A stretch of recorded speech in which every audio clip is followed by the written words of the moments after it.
Virgo, welcome back. We're here to do your August love reading, and I've got a 9 card spread that I've got already laid out for you, and I've already shuffled and we've got it laid out past, present, and future. So I'm going to just walk through it with you to see what we're seeing here.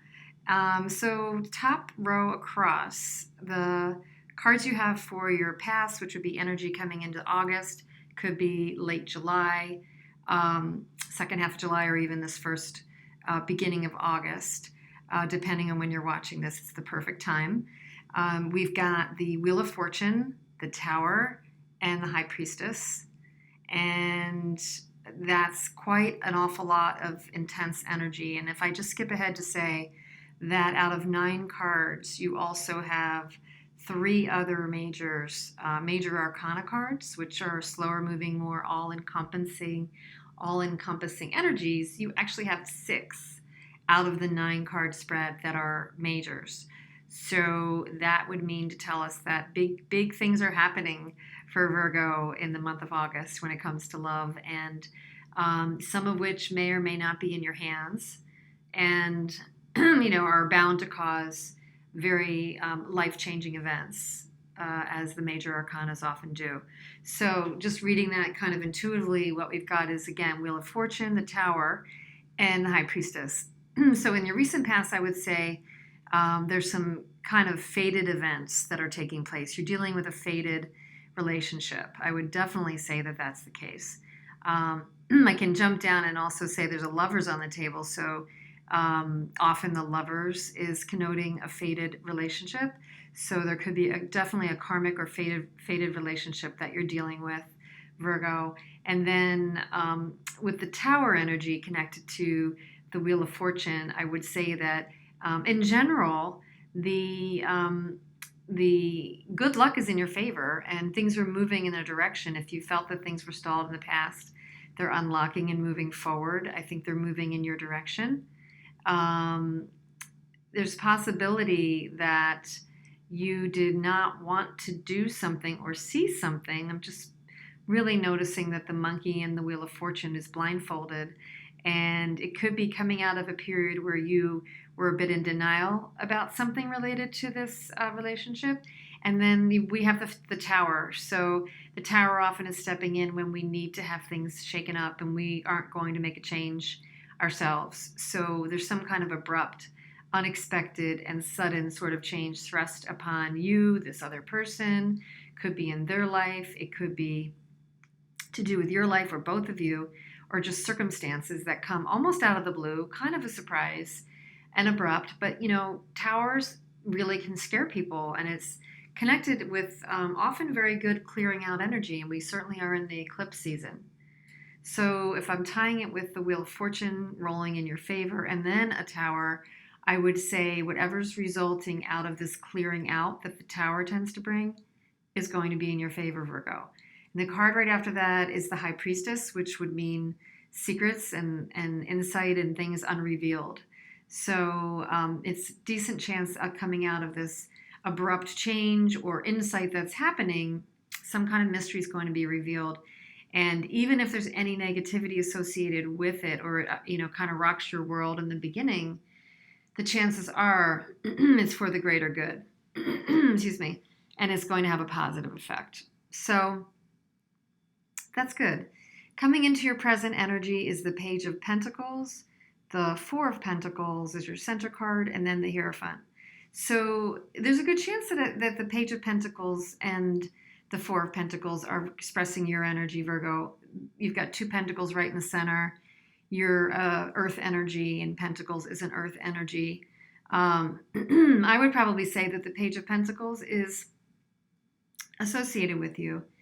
The 4 of Pentacles is somebody kind of holding on for dear life to something, does not want to let go, does not want to change. And it's really somebody who's worked hard at something, I'm sorry, they don't want to let go of. And it could very well be that the Tower event was causing you to release something that you were not naturally letting go of. And when you look at the Page of Pentacles, sometimes this is learning or being a student or gaining new knowledge. or a new project, but it also can be obsession. And, in the last row of your reading, we've got the devil, and we've got something in the middle saying you're not wanting to let go of something. And we've got the first card I'm seeing is Wheel of Fortune with the denial. So I would say there's a good chance in the present energy, Virgo, that there's been something related to this partnership that you've been not wanting to see.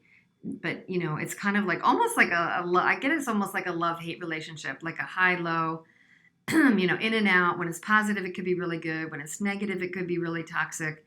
But you've not been wanting to let it go for whatever reason. You feel there's a deep, fated, karmic love here, and that's in your present energy. There's an unwillingness to let go, and there's an essence of yielding to what's expected or what society expects of you, which I think could certainly be a bit of a conflict. But in the Hierophant, I think it's a bit of what's expected, what are standards and society and kind of an outside authority expecting of you. And that could create some inner conflict for you in the present energy. So definitely holding on to something. And then as we move into the near term future, which could be, for this reading, could be kind of end of August, could be even going into the middle of the beginning of September, we have the Lovers, the Devil, and the Ten of Swords. So again, it's like reading all over that this is definitely, it has been, or currently there is a feeling of a deep connectedness with a person, either one way or both ways. I would venture a guess it's both ways when you get the Lovers. And at the same time, there's the devil energy associated with it. So it could be somewhat obsessive. It could be up and down. It could be a bit addictive. It could be a bit lustful. But what's come out of this relationship that you're, I think, going to be learning about as we kind of come to the Tower and the High Priestess and things starting to be, secrets being revealed, is there's a good chance there's been a betrayal. And somebody has really kind of done you in a bit. The Ten of Swords being your last card leaving the energy of August is coming out of this connection, this deep connection that maybe you had a lot of hopes in, that maybe you were holding on to, with some expectation and maybe even a little bit of obsession. This person may not have come through for you. And you might have learned about some things that just kind of shed light on the fact that as much as there's a connection, this may not be feeling like you're moving together with this person going forward. There may be definitely a split or a feeling of betrayal. So it's a caution point as we end the month, Virgo, that you could be feeling those feelings. And we're certainly in eclipse season. The 27th is a really major lunar eclipse. But out of that lunar eclipse, I understand later in August, first or second week in August, we're going to have a solar eclipse that once you've cleared out any of these negative energies, you're leaving way for a lot of positivity coming in August. So I would say there's a lot of goodness coming through, especially with the Wheel of Fortune kicking things off and the fact that there's a lot of room for clearing out and bringing in the new.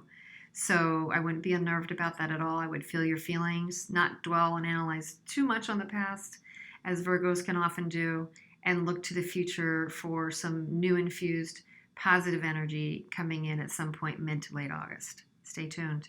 So good luck with that, Virgos. I wish you well. Please comment, share, and subscribe, and I look forward to seeing you back soon. Thanks.